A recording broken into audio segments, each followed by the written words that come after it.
Well, Donald Trump just finished his speech at the UN. It's been much anticipated. And, well, let me just say, he asked one of the most fundamental questions that we should have been asking for the last couple of decades.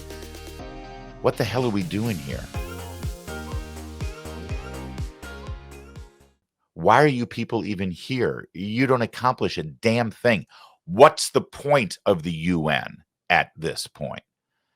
I'm going to show you that stunning moment coming up in just a sec. But first, things started a little, well, shaky. There was a little technical snafu, and Trump handled it with the aplomb and humor and poise that only a top-rated television star could do. Watch this moment when, as he's about to give his speech on the world stage, his teleprompter doesn't work. Oh, my. Thank you very much. Very much appreciate it.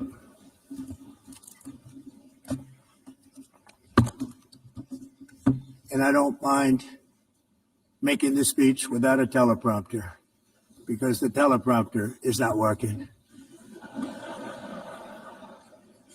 I feel very happy to be up here with you, nevertheless. And that way you speak more from the heart. I can only say that whoever's operating this teleprompter is in big trouble. How great is that? And can you imagine if that happened to Biden or Kamala Harris? I mean, no, there would be smoke coming out of the ears and there would be a complete and total fritz and meltdown. But this guy, what a pro. And I just want to show, but watch this one look that he gives. I don't know if it's like if the tech team is over to his right or maybe it's the U.S. delegation. I'm not sure. But when he reveals that the teleprompter is not working, watch his eyes. Thank you very much. Very much appreciate it.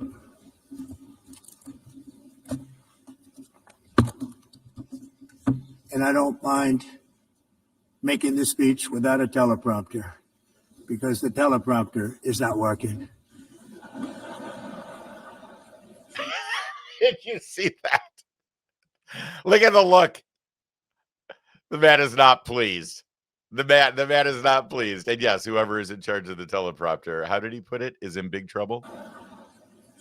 I feel very happy to be up here with you, nevertheless. And that way you speak more from the heart. I can only say that whoever's operating this teleprompter is in big trouble. Fantastic. Well, teleprompter or not, President Trump did deliver his remarks, and he hit on a lot of themes that won him the presidency here. And I don't know if you've noticed, it happens sometimes in our live chat and in our comments. If you read through the comments, if you're watching our show on demand, you often see people from other countries, from Europe, from England, from Australia, from France, from the Netherlands, from Scandinavia, who say in our chat, in our comments, we're so jealous that you have President Trump. We need President Trump here. We need to make Holland great again. We need to make England great again. They are yearning for a leader who will also talk about secure borders, who will expose the reality when it comes to mass, unmitigated, and uncontrolled migration. President Trump brought those issues to the world stage today at the UN, and he began with a fundamental question. With all the war, with all the strife, with all the turmoil, every time something happens, you all turn to us to fix the problem, or I have to go in and fix the problem without any of your help. So let me ask, why do we even have a UN at this point? He said that to their faces. I didn't think of it at the time because I was too busy working to save millions of lives. That is the saving and stopping of these wars. But later I realized that the United Nations wasn't there for us. They weren't there. I thought of it really after the fact, not during these negotiations, which were not easy. That being the case, what is the purpose of the United Nations? The UN has such tremendous potential. I've always said it. It has such tremendous, tremendous potential, but it's not even coming close to living up to that potential. For the most part, at least for now, all they seem to do is write a really strongly worded letter and then never follow that letter up. It's empty words, and empty words don't solve war.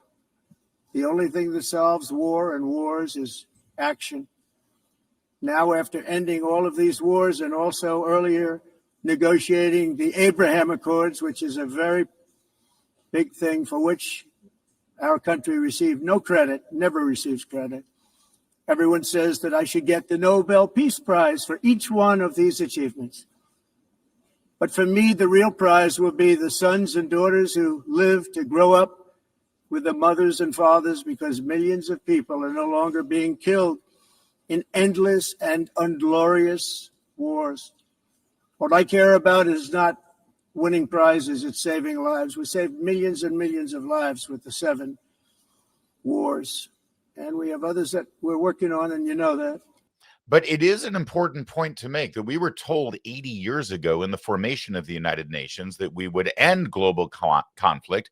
And whenever there were regional wars, well, it would be the UN and the Security Council and all the efforts by the diplomats in New York, navel gazing and spending a lot of money on their expense accounts and buying hookers on the west side by the Lincoln Tunnel, allegedly, that would somehow keep us out of conflicts. And that if you look at the last several months from the Trump administration's efforts, whether it was in Africa or whether it was in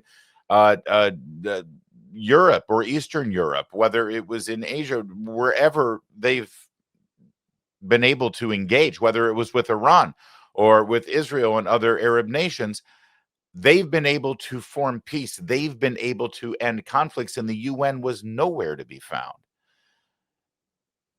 So what's the point? And listen, people could say, well, listen, the problem is we have the Security Council and Russia has a permanent seat and China has a permanent seat, so they can veto things. And so that's going to be a problem. And so it's like, okay, that means that the model and structure of the UN that was created coming out of World War II, giving the then Soviet Union and China permanent seats on the Security Council, that model is broken. It doesn't work anymore based on the world as we have it now. May have made sense coming out of World War II, doesn't make sense now. So what the hell is the point?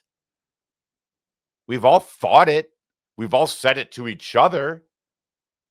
He walked in there and said it to them and forced them to actually justify their existence, forced them to actually defend, forced them maybe to actually step up and bring something other than platitudes and empty words and do something to fix these problems instead of demanding that the U.S. do it. And then he started going issue by issue, starting with mass migration.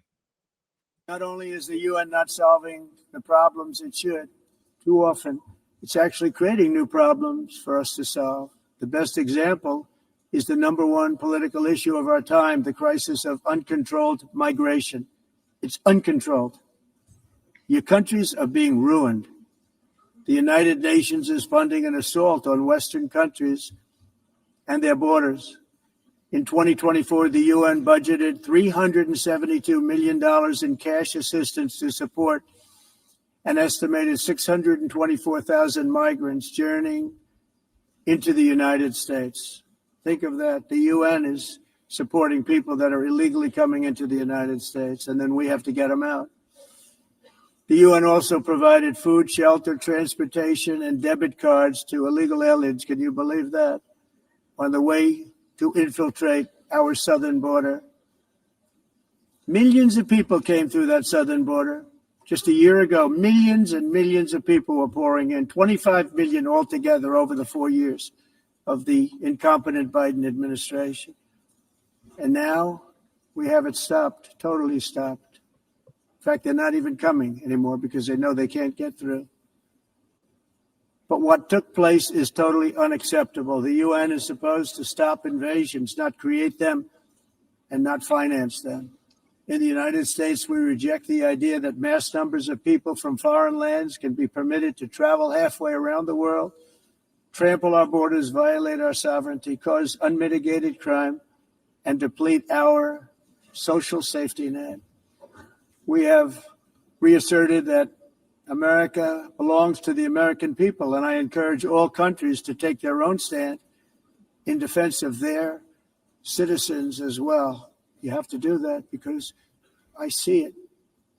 I'm not mentioning names. I see it, and I could call every single one of them out. You're destroying your countries. They're being destroyed. Europe is in serious trouble. They've been invaded by a force of illegal aliens like nobody's ever seen before. Illegal aliens are pouring into Europe. Nobody is ever, and nobody's doing anything to change it, to get them out. It's not sustainable. And because they choose to be politically correct, they're doing just absolutely nothing about it. And I have to say, I look at London, where you have a terrible mayor, terrible mayor. And it's been so changed. Now they want to go to Sharia law.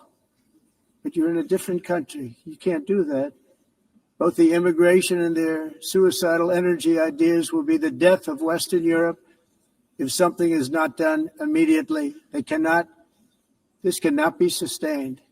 Incredible courage and, cojones to stand up in that podium in front of the United Nations and tell them exactly what you just heard. And most specifically, to accuse the United Nations rightly of funding mass rampant global migration that has so affected the United States and so affected Western Europe.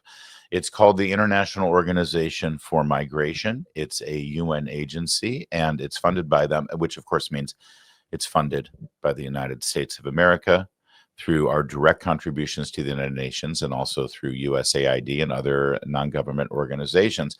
There's also, of course, the UN High Commissioner for Refugees, which influences and sometimes even dictates international refugee policies, which of course means that rich, prosperous, mostly Western civilization nations need to take on the dregs of society from failed countries and take them as refugees, not because their nation is war-torn, not because of a natural disaster, not because of some famine or drought or an act of God, just because you're a rich, prosperous country, and this is a country in poverty or has a brutal dictator or whatever the reason. If people escape and they flee in boats by the tens of thousands, you must take them, no questions asked. That's the United Nations, and it's got to end. And most citizens, tax-paying citizens of those countries, have had enough.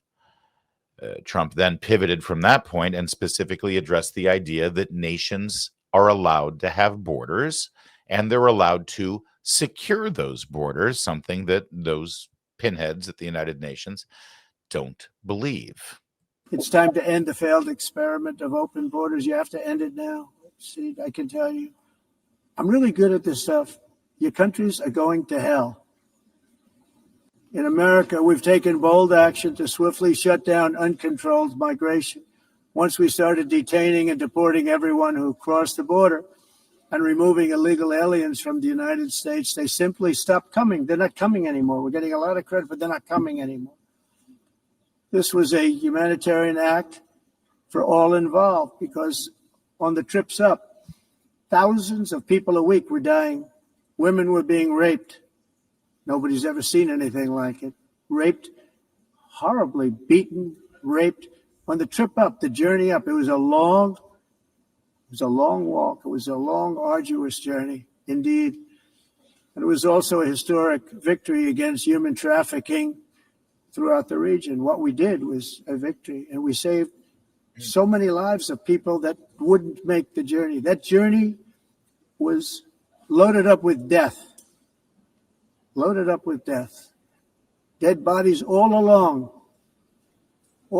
the roads of jungles to get up. They go through jungles, they go through areas so hot you couldn't breathe. They were dying of suffocation, areas so hot that you couldn't breathe. Dead bodies all over. I admire the fact that President Trump feels free and confident to just freewheel and go off teleprompter, even when delivering a speech to the United Nations. And I love the fact that he just made the case that those of you who encourage an open border policy and encourage the mass migration of individuals from impoverished nations to the United States under the guise of being refugees, which of course they are not. They do not deserve refugee status, and they are not refugees in this country, but it takes them, 4, 5, 6, 7, 10 years to actually have their refugee status adjudicated in an immigration court. And by that time, they've been here 10 years under their protective status. That has ended now because we're securing our borders and we're not accepting anybody who claims that they're a refugee, number one. But number two, anybody who was in favor of that policy actually favored immoral, inhumane conditions, not just what he just described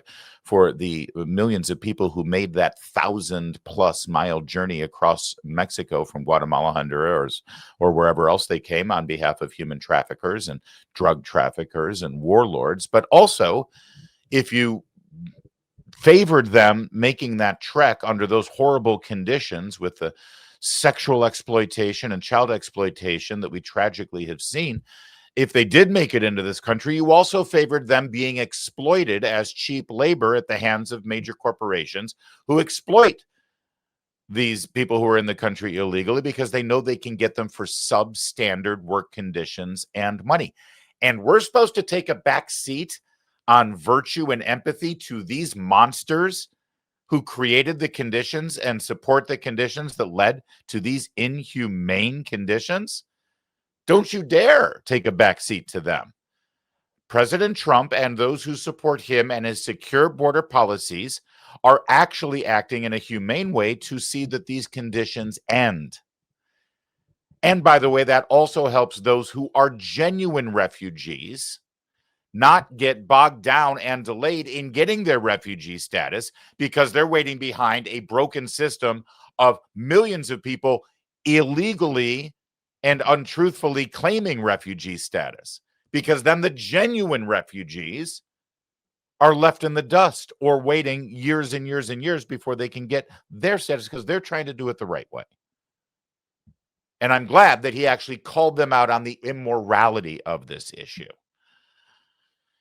And then when you think of the UN, you think of that, you think of the human rights abuses under the guise of actually being champions of human rights. You think of open borders, you think of mass migration, you think of the fact that they sit on their butts and they don't do anything to actually solve the conflicts and wars in this country. They wait for the US to come in and solve it. And then there's the other thing they do.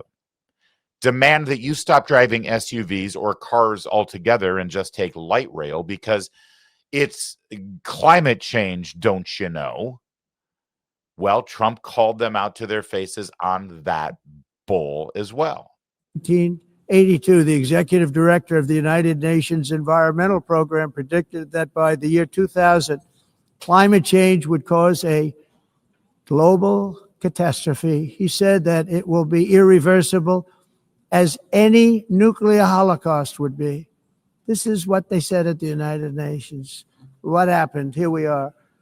Another UN official stated in 1989 that within a decade, entire nations could be wiped off the map by global warming. Not happening.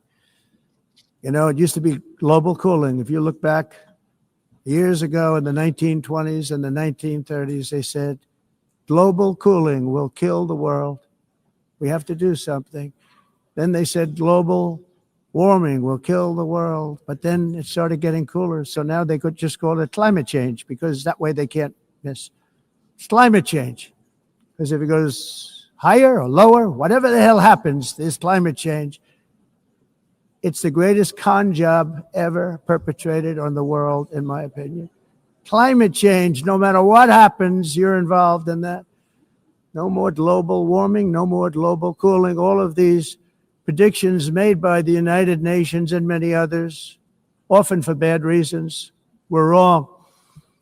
They were made by stupid people that have cost their countries fortunes and given those same countries no chance for success. If you don't get away from this green scam, your country is going to fail. And I'm really good at predicting things, you know. They actually said during the campaign, they had a hat, the best-selling hat. Trump was right about everything. And I don't say that in a braggadocious way, but it's true. I've been right about everything. And I'm telling you that if you don't get away from the green energy scam, your country is going to fail. And if you don't stop people that you've never seen before, that you have nothing in common with, your country is going to fail. I'm the president of the United States, but I worry about Europe. I love Europe. I love the people of Europe. And I hate to see it being devastated by energy and immigration. This double-tailed monster destroys everything in its wake, and they cannot let that happen any longer. You're doing it because you want to be nice. You want to be politically correct, and you're destroying your heritage.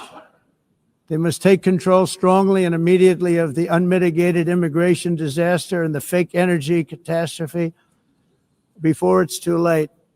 The carbon footprint is a hoax made up by people with evil intentions, and they're heading down a path of total destruction. Wow. I don't know about you, but honestly, I have been waiting pretty much all my life for a president to bring these kind of truth bombs to the United Nations. And you can hear in the room, there was kind of stunned silence and awkward coughing as all of this was laid out. And by the way, half of these diplomats who push these bogus policies, they know that it's all bull, but no one's ever allowed to say it in person. No one's ever allowed to say it out loud. Now, I don't want you to think this entire speech was Donald Trump giving the rest of the world through the UN a lecture about everything that they're doing wrong and basically an existential throwdown saying, why the hell do you even exist? If you don't bring something to the table, perhaps we're going to walk out. He didn't go so far as to say that. In fact, I want to say that he left on a somewhat hopeful note here and understand something. When Trump first became president, the first time around 8 years ago, this was his stance toward NATO. And he said, guys, you're not coming to the table. You're not adhering to your agreements. You're not spending money on your defense as you're supposed to. You're assuming that the United States is going to do everything for you. And every time there's a problem, you look to us instead of NATO doing something together as a whole. Maybe we should pull out of this thing. And everyone went crazy. It's like, oh, my God, he can't say that. He's going to let NATO collapse and then blah, blah, blah. But what ended up happening? The rest of the country sort of saw the writing on the wall. And by today now, 8 years later, they all are stepping up. And actually, that strengthens NATO. It actually redoubles the resolve of NATO and reminds them of what they exist for in the first place. And now the countries are not even bringing just 2% of their GDP up to standard for military spending, but he's gotten them to more than double that to 5% of their GDP. Maybe Trump taking this stance with the UN will actually scare these people straight into redoubling their efforts as to why they're supposed to be there in the first place. And on that note, here's how Trump ended his speech. Everybody in this room is a part of it in your own way. Each of us inherits the deeds and the myths, the triumphs, the legacies of our own heroes and founders who so bravely showed us the way. Our ancestors gave everything for homelands that they defended with pride, with sweat, with blood, with life, and with death. Now the righteous task of protecting the nations that they built belongs to each and every one of us. So together, let us uphold our sacred duty to our people and to our citizens. Let us protect their borders, ensure their safety, preserve their cultures, treasure, and traditions, and fight for their precious dreams and their cherished freedoms. And in friendship and really a beautiful vision, let us all work together to build a bright, beautiful planet, a planet that we all share, a planet of peace and a world that is richer, better, and more beautiful than ever before. That can happen. It will happen. It will happen, and I hope it can happen and start right now, right at this moment. We'll turn it around. We're going to make our countries better, safer, more beautiful.